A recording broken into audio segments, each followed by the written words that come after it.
Un militaire, avant d'être déployé, il a une mission. On lui donne une mission à exécuter. Et il y a une rubrique question. Si tu ne comprends pas, tu poses la question. Mais si tu ne la poses pas, et que tu exécutes autrement, tu es sanctionné par la loi.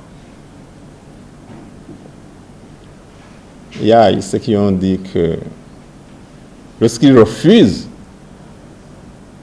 d'aller à la mission, est-ce qu'un militaire peut refuser?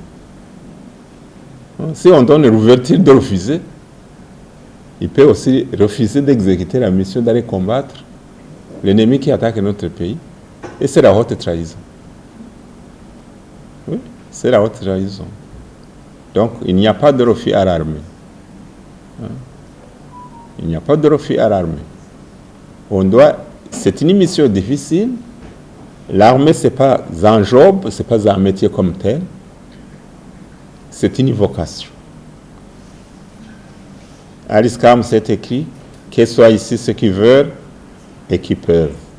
Vouloir et pouvoir.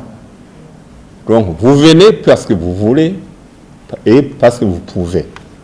Donc, une fois formé, tu devrais alors, tu exécutes ta vocation comme il le faut. La vocation unique, c'est de servir et non d'être servi. C'est de servir au sacrifice même suprême. Les militaires le savent. Le savent. Donc, celui qui refuse d'exécuter alors la mission, alors qu'il a été sanctionné, qu'il a été baptisé, d'accomplir cette noble mission, il est en dehors de la loi et il y a des lois qui sont là pour le sanctionner. Mais je n'ai pas entendu beaucoup de militaires qui refusent. Ceux qui refusent, ce sont des déviants ou ils deviennent des politiciens.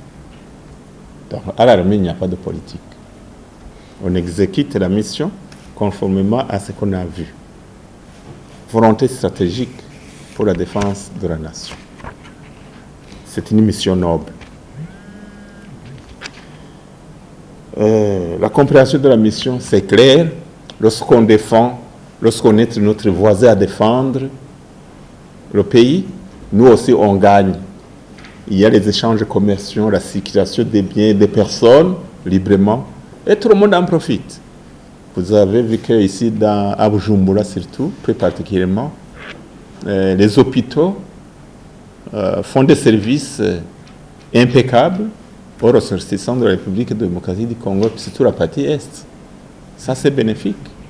Lorsqu'ils veulent faire des consultations, se faire soigner, les non-médecins rendent des services sanitaires, mais en guise, ils reçoivent aussi quelque chose.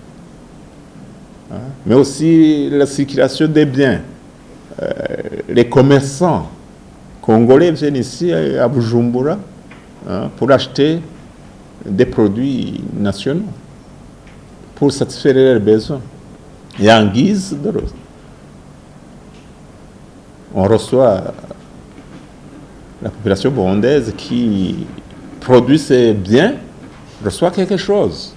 Ça, c'est bon. Donc, il y a les échanges entre nos deux pays. Lorsqu'on cultive le climat de paix, le climat d'affaires suit, et c'est bon. Je crois qu'il faut développer ça dans ce sens. La paix d'abord, la sécurité, et puis le reste viendra, ça sera la conséquence.